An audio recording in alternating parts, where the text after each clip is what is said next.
2-1. All right, TJ Woods, offensive line coach, run game coordinator, BYU football. Day one, Camp Kalani, 2026. How'd it go today? Good, very good. Yeah, I think you can tell the guys have been working out hard all summer. We got guys that are bigger, faster, stronger. Our strength coaching staff did a great job with them, and I think we're definitely ahead of schedule. I feel like as far as understanding the concepts of the offense and what we're really trying to get done. So pleased with it. I mean, it's football and underwear right now, so it's not real yet, but we're happy with where we're at. How did you feel your offseason went with your construction of your offensive line room? How would you evaluate that progress and what you guys have currently as far as Clay is concerned? Yeah, I mean, I think, the summer is really their time to kind of gel and take some ownership in it. We're a veteran group this year, so kind of nice as a coaching staff, the four of us have kind of been able to let them handle a little bit more than maybe in years past, just because of how many veterans we have. Yeah, pleased with that for sure. As far as the returning talent that's coming back that is proven, that is going to be in the rotation, who do you have? Guys that I know are going to be in the rotation would be Bruce, Sonny, Kyle, Gentry, and Trevin for sure. I would expect Pocky to be in that mix too. He's obviously a transfer, so there's still a few question marks there. But in the end, all five of those other guys played. They played meaningful snaps last year, and that's a huge advantage for us, right? We kind of hit the ground running because of it. There's always competition to be had, even amongst the returners, but those guys have a leg up on the competition. But where are these key competitions occurring along the offensive line during fall camp? Yeah, I mean, I think we still, there's a competition really for who's number 7, who's number 8, and who's number 9. I don't know if you remember, but in 24, we got down there to number 8, number 9. Bruce was actually one of those guys at the time. Yeah. He showed well, actually. And was able to step in and no, we didn't miss a beat, right? And so that's really the goal is, last year was a little different. We were a little bit more fortunate, didn't have quite as many injuries and those type of things. But, for us, we want 8 to 9 guys that we feel good about. And right now I have 6 that we are confident in. And, number 7, 8, and 9, there's big time competition because there's about 5 or 6 guys that are, I think, all qualified for that. We kind of have a unique situation in our room where I have a bunch of old guys, a bunch of veteran guys, but then we have this extreme youth movement right now with some very talented players. And so, seeing how that develops, right, how much of the gap the young players can make up is really going to be the determining factor for us on who we feel like we can count on, right? And the number one thing with O-line is experience is king, right?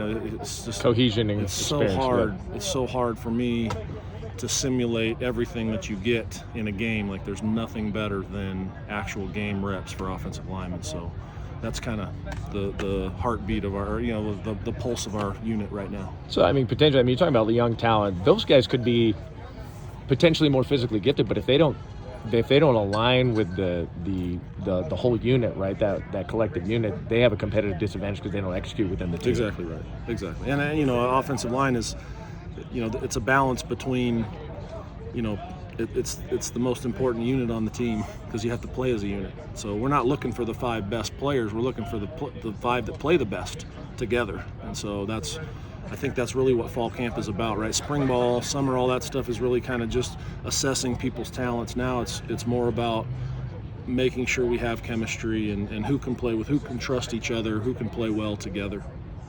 As far as those young bucks, those rising stars, if you will, who are they? Who can push some of these tenured guys that are in that solidified rotation, those 6? Yeah, I think Siwa is one of those guys for sure. Bott is jumping on the scene for sure. Zach is another one that we're excited about. Joe Brown is another one that we're excited about. T-Pay has been doing some good stuff. So, like I said, that's really to me where it's like, okay, this could go a couple different ways based on how fall camp goes. There's some roster attrition, but some of it may be chosen by the individual players. We noticed that Caden Chittister, a big guy that's been in the program, kind of a developmental project, he's no longer on the roster. Andrew Williams, highly touted, high-profile player that was merging into a 2 deep possible role. He's not on the roster. Any other attrition, and why are some of those guys aren't on the roster right now? Well, some of that I can't speak to. Nothing bad, but everybody's on their own journey as we go through this, right? And Andrew actually elected to serve a 2-year church mission, so that's what he's doing now. He felt convicted to do that, which we're all for, and awesome. want to support him in that sense. So excited for him in that role. But yeah, we got some guys that have departed, but feel really good about the guys we got here. And you're not a member of the Church of Jesus Christ of Latter-day Saints, right? No, so but you're familiar with it. Obviously, you've coached Absolutely. in the state and around the region. How do you view that? Like, how do you view it as a position coach when a young man is, some of them want to go on missions immediately. Some of them want to come and play, and maybe they don't necessarily think they're going to serve missions. They eventually do. I mean, you got a talented guy there in Andrew, and he's like, I'm going on a mission. How do you navigate that? Well, I mean, I think it's a little bit par for the course here at BYU, but the way I view it is it's incredible. I mean, the amount of sacrifice that it takes to do that is inspiring to me, to be honest.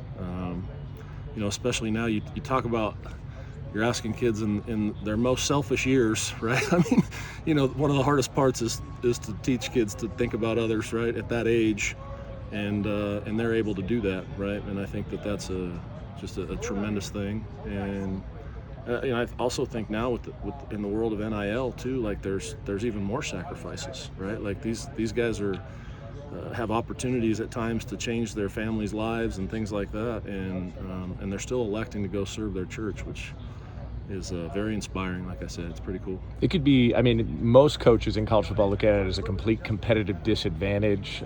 Some people think it's a competitive advantage. How do you view kind of the football element of, I mean, you're trying to coach a team. You're trying to get the best guys on your roster and keep them there. And most college football coaches will want to retain all their talent and develop that talent. How do you navigate that? Yeah, I mean, I think, that's a good question. I think number one, I think it's like we said, it's part of it here, but I also think it's a tremendous opportunity for them in that sense too. I just when I have conversations with them, obviously I tell them I want them to do what they want to do. We have a lot of these discussions coming home too, right? Like, when are you coming home? And this is what's best for this part of your life, but it might not be best for your entire life. And I think, to me, that's the power of BYU is, this isn't just a football factory.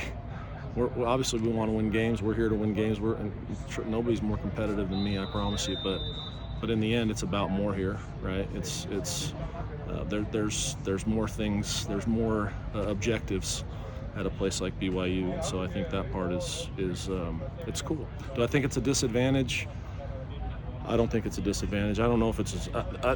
I think the advantages are kids come off of their mission and they come to college much more equipped to handle the day-to-day, the routine, right? Like, a mission is very much a routine, right? And so I think that part they learn as they're out there, and now they come here and they can kind of handle themselves a little bit more than, say, an 18-year-old who might be still living at home and mom and dad are still helping that, or teachers are still helping that. Like, to me, I think the maturity level, the mental capacity is much different when they go on mission.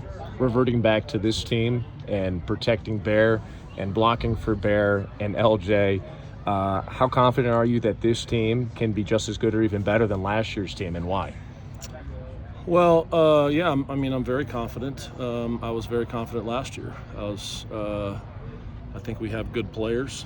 I think expectations are very high right now, and I think that's a challenge that's unique to this team that the previous two teams that I've been a part of here haven't had to focus on. And a lot of times when you're getting a lot of sugar and a lot of pat on your backs, that's not always the best. It's fun, it's cool, right? But good old-fashioned rat poison, as they say, right? Yeah, and again, I don't think it's negative. I mean, it is what it is, right? It's good, and it's deserved, right?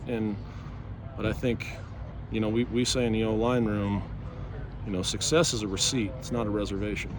Like, this is a new team, last year's film doesn't block this year's defense. That's not how it works. So we got to come out here every day and make a name for ourselves. And so that's really the challenge right now, but we're excited about the pieces that we have for sure. Much of the culture and toughness and that, like, I would say the grit, the staying humble, staying hungry, I think it starts with the offensive line and the culture that's set there. So Absolutely. How would you describe your culture right now within the offensive line room and what you're trying to build and what you have built? Well, I mean, I think the culture is Kalani's culture. Humble and hungry, lead with love, right? That, like, those are the things that we do. But I do think when you come out on the football field, the O-line needs to be the heartbeat of the team. When things are going poorly, most of the time, people are looking to us. And I think there's a big responsibility there for us to just stay consistent and go out there and act medium and do what we need to do. So I would say that's what we're trying to accomplish. And a couple of new tight ends that are a part of your run game coordinating duties to get them integrated into a run blocking scheme that has been very effective with a Big 12 Offensive Player of the Year, and Bear, who toted for I think 500 yards and additional 11 touchdowns.